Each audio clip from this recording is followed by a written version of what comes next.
Hey, welcome back to our channel How to Sit Pro. In front of me I have DOOGEE smartphone. In this video I'm going to show you how to use wireless screencast to TV using this device.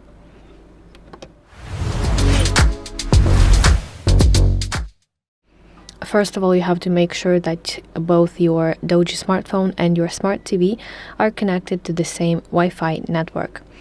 Now let's swipe down from the top of your screen to expand Quick Settings panel.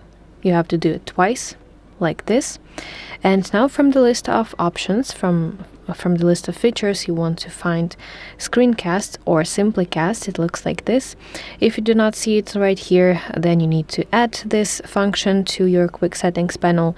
To do that, you want to tap this pencil icon, and here will be all the functions available.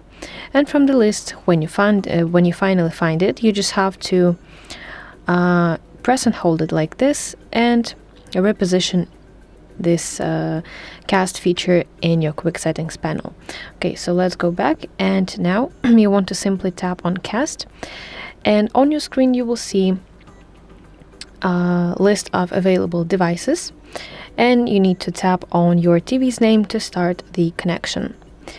But if your TV does not appear in this list, you have to try additional steps. You have to go to settings. Now let's go to connected devices section, and let's go to connection preferences. Here select cast, and now in the top right corner of the screen you have to tap this three dot button, and please ensure that this enable wireless display option is checked. Okay, so that is basically it. Thank you for watching. If you found this video helpful, please like it and subscribe to our channel to see more content like this.